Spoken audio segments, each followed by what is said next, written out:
కావాలంటే అడుక్కోకూడదు, పోరాడి సాధించుకోవాలి అని చెప్పిన గొప్ప లీడర్ నేతాజీ సుభాష్ చంద్రబోస్. ఆయన పోరాట పటిమ వింటుంటే వెంట్రుకలు నిక్కబొడుస్తాయంటే నమ్మకం తప్పదు.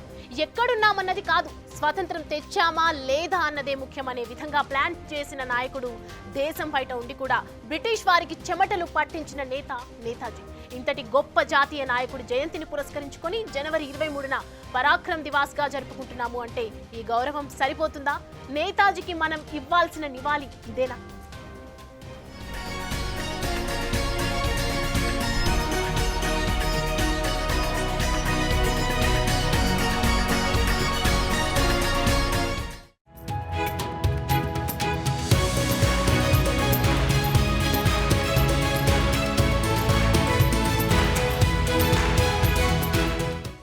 జాతీయ పరాక్రమ్ దివాస్ అనే పేరులోనే పరాక్రమం కనిపిస్తుంది. ఒక సైనికుడిలో కనిపించే తెగింపు, స్థైర్యం, సామర్థ్యం, త్యాగానికి నిదర్శనం ఈ పరాక్రమం. ఎంతో మంది జాతీయ నాయకులుండగా నేతాజీ సుభాష్ చంద్రబోస్ జయంతి రోజే పరాక్రమ్ దివాస్ గా జరుపుకుంటున్నామంటే ఆయన ఎంత ప్రత్యేకమో అర్థమవుతుంది. మీరు రక్తాన్ని చిందించండి, నేను స్వతంత్రాన్ని తీసుకొస్తాను అని చెప్పిన ధీశాలి నేతాజీ.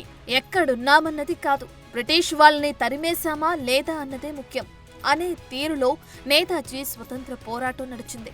చిన్న వయసులోనే రాజకీయ రంగప్రవేశం చేసి జాతీయ నాయకుల్ని మెప్పించి ఒప్పించిన ఘనత ఆయనకే దక్కింది. 2 పర్యాయాలు జాతీయ కాంగ్రెస్ అధ్యక్ష పదవిని గెలుచుకున్న పాపులారిటీ నేతాజీ సొంతం. మహాత్మా గాంధీ సిద్ధాంతంతో విభేదించినప్పటికీ ఆయనను జాతిపితగా పేర్కొన్న మొదటి వ్యక్తి నేతాజీ. స్వాతంత్రం బతిమాలుకుంటే రాదు, సాయుధ పోరాటంతో సాధ్యమని చెప్పిన పరాక్రమశాలి సుభాష్ చంద్రబోస్. స్వదేశీ గడ్డపైనే కాదు, జపాన్, జర్మనీ, రష్యా లాంటి దేశాల్లో కూడా భారతీయ మిలిటరీని తయారు చేసిన సైన్యాధ్యక్షుడు ఆయన. అయితే దేశానికి ఇంత చేసినా ఈ నాయకుడు చివరికి ఏమయ్యారన్నది ఇప్పటికీ మిస్టరీనే. దేశ నేతకు ఏమైందో తెలుసుకోవాల్సిన బాధ్యత ఎవరిది?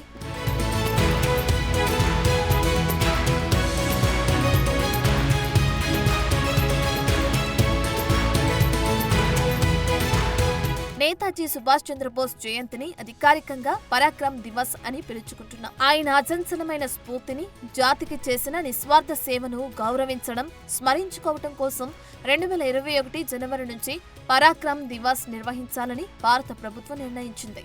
అంటే స్వాతంత్రం వచ్చిన 73 సంవత్సరాల తర్వాత నేతాజీ జయంతికి గౌరవం దక్కింది.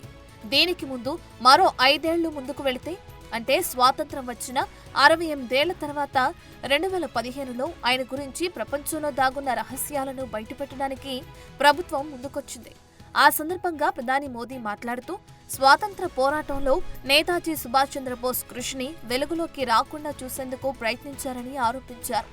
ఎప్పటి నుంచో నేతాజీ రహస్య పత్రాలను బహిరంగపరచాలన్న డిమాండ్ను అనుగుణంగా తమ ప్రభుత్వం చర్యలు చేపట్టిందని అన్నారు. నిజానికి నేతాజీ మిస్టరీ విషయంలో నాడు ప్రధాని మోదీ రంగంలోకి దిగటం వెనుక ఓ కారణం ఉంది. పశ్చిమ బెంగాల్ ప్రభుత్వం ఆధీనంలో ఉన్న నేతాజీ రహస్య ఫైళ్లను 2015 సెప్టెంబర్లో మమతా బెనర్జీ బహిర్గతం చేశారు. ఈ చర్యను నేతాజీ కుటుంబ సభ్యులు స్వాగతించారు. సరిగ్గా అది ఎన్నికల సమయం.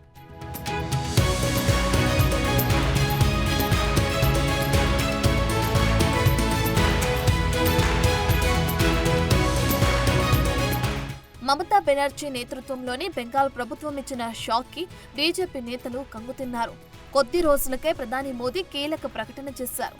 2015 డిసెంబర్ 4న నేతాజీకి సంబంధించిన 33 రహస్య ఫైళ్లను ప్రధాని కార్యాలయం విడుదల చేసింది.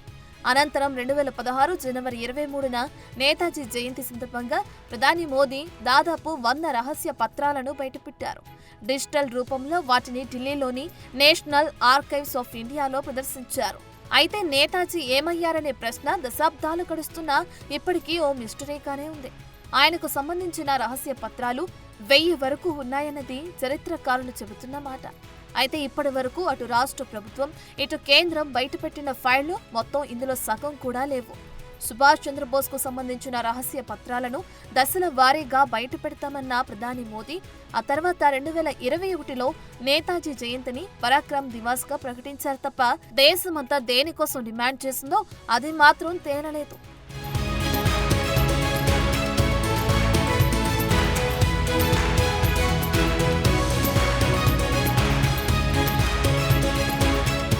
నేతాజీ సుభాష్ చంద్రబోస్ జనవరి 23, 1897న ఒడిషా రాష్ట్రంలోని కటక్ పట్టణంలో జన్మించారు.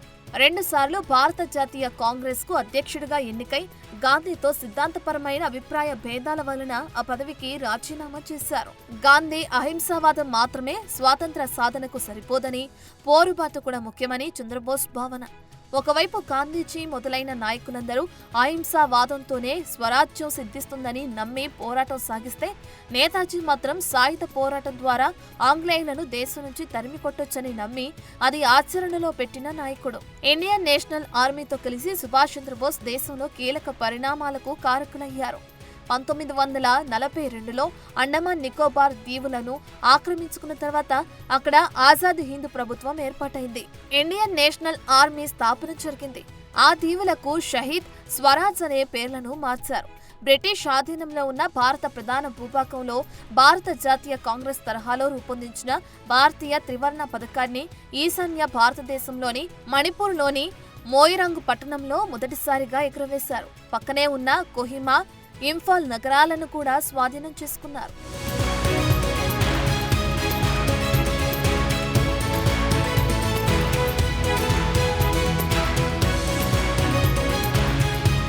బ్రిటిష్ రాజ్యంలోని భారత ప్రధాన భూభాగాన్ని జయించే ఈ ప్రయత్నానికి ఆపరేషన్ యూగో అనే యాక్సిస్ కోడ్ నేమ్ ఉంది. ఈ ఆపరేషన్ సమయంలో అంటే 6 జూలై 1944న సింగపూర్ నుండి ఆజాద్ హింద్ రేడియో ప్రసారం చేసిన ప్రసంగంలోనే మహాత్మా గాంధీని జాతి హితామహుడు అని చంద్రబోస్ సంబోధించారు. ఆజాద్ హింద్ ఫౌజ్ చేస్తున్న యుద్ధానికి గాంధీ ఆశీస్సులు, శుభాకాంక్షలు కావాలని కోరారు. నిజానికి గాంధీని జాతిపితగా ప్రస్తావించడం ఇదే మొదటిసారి.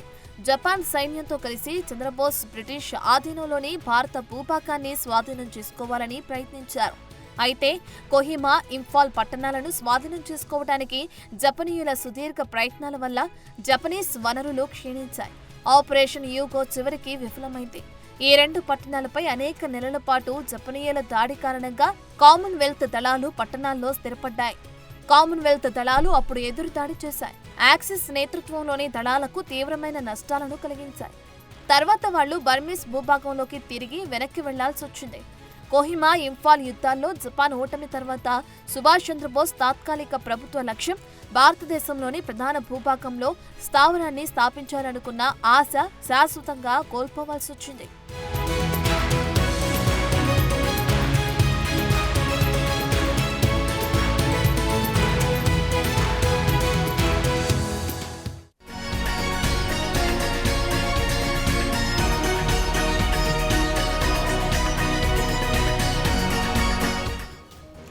అసలు సుభాష్ చంద్రబోస్ భారత్ను వదిలి వెళ్లి స్వతంత్ర పోరాటాన్ని విదేశీ గడ్డ నుంచి ఎందుకు కొనసాగించారు?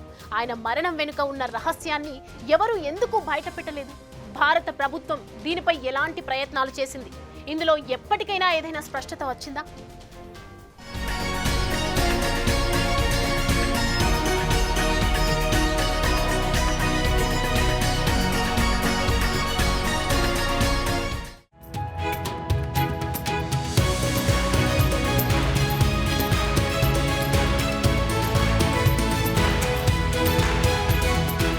సుభాష్ చంద్రబోస్ 1897లో భారతదేశంలోని ఒడిశాలోని కటక్ పట్టణంలో ఒక ధనిక కుటుంబంలో జన్మించారు. అతడి తండ్రి జానకీనాథ్ బోస్ లాయర్, గొప్ప జాతీయవాది. బెంగాల్ శాసనమండలికి కూడా ఎన్నికయ్యారు. తల్లి పేరు ప్రభావతి బోస్. ఇక బోస్ విద్యాభ్యాసం కటక్లో, కలకత్తాలో సాగింది. 1920లో బోస్ భారతీయ సివిల్ సర్వీస్ పరీక్షలకు హాజరై అందులో 4వ స్థానంలో నిలిచారు. 1921 ఏప్రిల్లో ఎంతో ప్రతిష్టాత్మకమైన ఇండియన్ సివిల్ సర్వీస్ నుండి వైదొలికి భారత స్వాతంత్ర్య సంగ్రామంలో పాలుపంచుకున్నారు. 24 సంవత్సరాల వయస్సు గల సుభాష్ చంద్రబోస్ 16 జూలై 1921 కేంబ్రిడ్జ్ నుండి భారత్ చేరుకుని 51 ఏళ్లున్న గాంధీతో ముఖాముఖి కోసం సిద్ధమయ్యారు. అప్పుడు గాంధీ సహాయ నిరాకరణ ఉద్యమాన్ని నడుపుతున్నారు. అయితే గాంధీని కలిసిన సుభాష్ చంద్రబోస్ ప్రశ్నలకు గాంధీ ఇచ్చిన సమాధానాలు చాలా అస్పష్టంగా అనిపించాయి. వారి మొదటి పరిచయంలోనే ఇద్దరి మార్గాలు వేరని స్పష్టమైంది. 1922లో బోస్ స్వరాజ్ వార్తాపత్రికను స్థాపించారు. బెంగాల్ ప్రావిన్షియల్ కాంగ్రెస్ కమిటీకి ప్రచార బాధ్యతలు చేపట్టారు.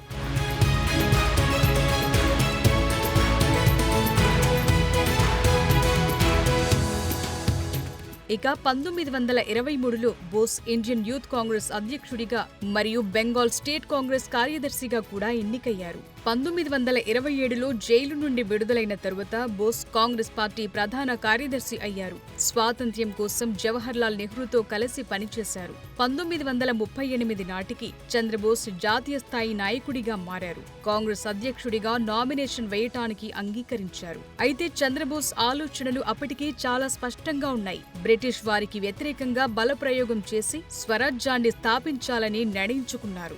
అంటే నాటి మోహన్ దాస్ కరమ్చంద్ గాంధీతో సైద్ధాంతిక ఘర్షణ తార స్థాయికి చేరుకుంది. అందుకే గాంధీ చంద్రబోస్ అధ్యక్ష పదవిని వ్యతిరేకించారు.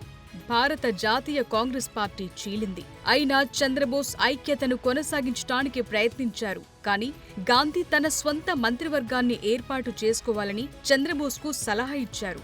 ఈ పరిణామం చంద్రబోస్ నెహ్రూలను కూడా విభజించింది.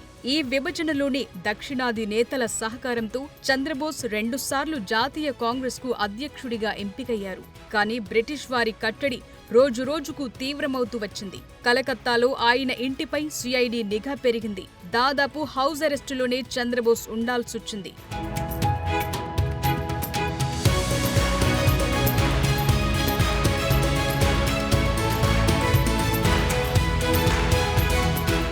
జాతీయ కాంగ్రెస్లో గాంధీ ఆలోచనలకు చంద్రబోస్ మార్గాలకు మధ్య పెద్ద గ్యాప్ ఏర్పడింది. దీంతో కొన్ని రోజులు ఒంటరిగా గడిపిన చంద్రబోస్ కీలక నిర్ణయం తీసుకున్నారు. బ్రిటిష్ వారికి వ్యతిరేకంగా ఉన్న దేశాల సహాయంతో బ్రిటిష్ ఇండియాను స్వాధీనం చేసుకోవాలని అనుకున్నారు. ఇది చంద్రబోస్ను ఆఫ్ఘనిస్తాన్ నుండి సోవియట్ యూనియన్ ద్వారా నాజీ జర్మనీకి వెళ్లటానికి కారణమైంది. బ్రిటిష్ ప్రత్యర్థులైన రష్యా, జర్మనీ, జపాన్లలో చంద్రబోస్ ప్రయాణం ఎన్నో ఒడిదుడుకుల్ని దాటుతూ కొనసాగింది. భారతదేశానికి స్వాతంత్ర్యం పొందటంలో రష్యా, జర్మనీలు సహాయం చేస్తారని భ్రమపడిన తరువాత 1943లో చంద్రబోస్ జపాన్కు బయలుదేరారు. అయితే ఈ ప్రయాణంలో భాగంగా జర్మన్ జలాంతర్గామి U-180తో మడగాస్కర్ ఆగ్నేయంలో కేప్ ఆఫ్ గుడ్ హోప్ చుట్టూ ప్రయాణించారు. అక్కడ బోస్ ఇంపీరియల్ జపాన్కు మిగిలిన ప్రయాణం కోసం I-29కి మారాల్సొచ్చింది. రెండవ ప్రపంచ యుద్ధంలో 2 వేరువేరు నౌకాదళాలకు చెందిన 2 జలాంతర్గాముల మధ్య జరిగిన ఏకైక పౌర బదిలీగా ఈ ఘట్టం చరిత్రలో నిలిచిపోయింది. తరువాత జపాన్ నుండి చంద్రబోస్ చేసిన పోరాటంలో ఆజాద్ హింద్ ప్రభుత్వం, ఇండియన్ నేషనల్ ఆర్మీ స్థాపనలు జరిగాయి.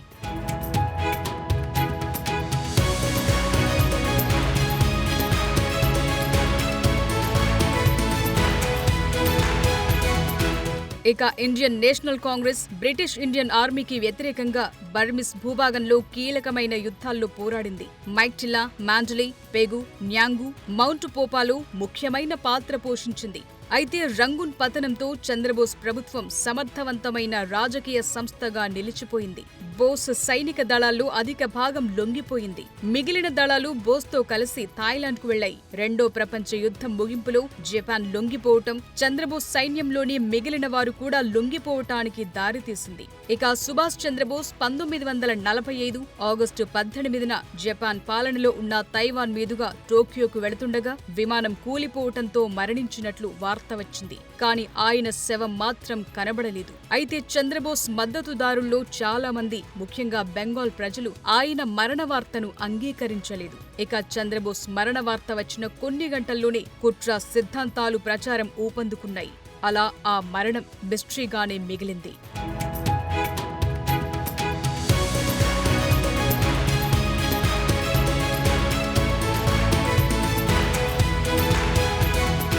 అయితే చంద్రబోస్ మరణించిన 2 రోజుల తరువాత ఆగస్టు 20, 1945న ప్రధాన తైహోకు శ్మశాన వాటికలో బోస్ మృతదేహాన్ని దహనం చేసినట్లు ప్రకటన వెలువడింది. 23 ఆగస్టు 1945న జపాన్ వార్తా సంస్థ డోట్రిస్ ఆయన మరణాన్ని ప్రకటించింది. సెప్టెంబర్ 7న ఒక జపనీస్ అధికారి చంద్రబోస్ అస్థికలను టోక్యోకు తీసుకువెళ్లారని, మరుసటి రోజు ఉదయం వాటిని టోక్యో ఇండియన్ ఇండిపెండెన్స్ లీగ్ అధ్యక్షుడు రామమూర్తికి అందజేసినట్లు తెలుస్తోంది. ఇక సెప్టెంబర్ 14న టోక్యోలో బోస్ స్మారక కార్యక్రమం జరిగింది. కొన్ని రోజుల తరువాత టోక్యోలోని నెచరెన్ బౌద్ధ మతానికి చెందిన రెంకోజీ ఆలయ పూజారికి అస్థికలను అప్పగించారు. అప్పటి నుండి అస్థికలు అక్కడే ఉన్నట్లు అనుకుంటున్నారు. అయితే చంద్రబోస్ మరణించలేదనే వాదనలు బలంగా రావటంతో ఆయన బతికే ఉండొచ్చని చాలా కథలు ప్రాచుర్యంలోకొచ్చాయి. వాటిలో ఒకటి చంద్రబోస్ సోవియట్ యూనియన్ కు బందీగా ఉండగా సైబీరియాలో మరణించాడన్నది. అయితే ఇందులో నిజానిజాలు తెలుసుకోవటానికి భారత ప్రభుత్వం చాలా కమిటీలను ఏర్పాటు చేసింది.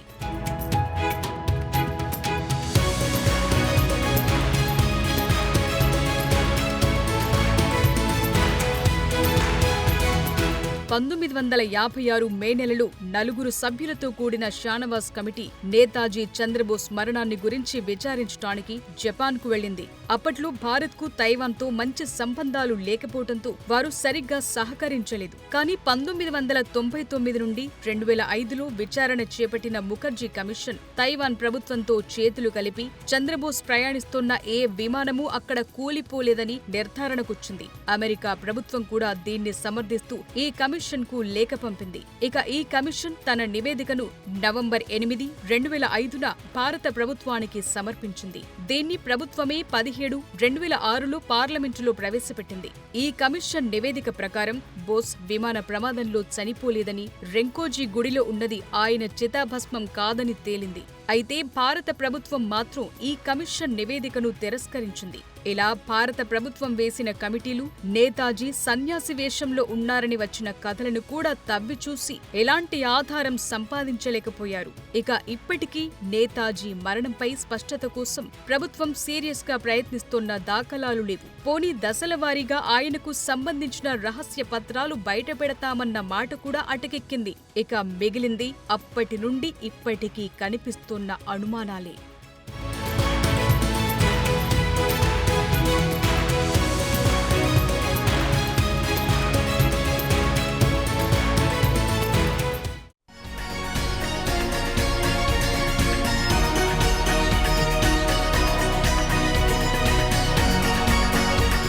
నేతాజీ జయంతిని పరాక్రమ్ దివాస్ గా చేయటం భారతదేశానికే గర్వకారణం అనడంలో ఎలాంటి సందేహం లేదు. మరి మన జాతీయ నాయకుడు ఏమయ్యారు అనేది తెలుసుకోవద్దా? ఆ రహస్యం భారతదేశానికి అసలు తెలీదా? లేదంటే తెలియకూడదని బయట పెట్టలేదా? ఇదేనా మనం నేతాజీకి ఇచ్చే నివాళి?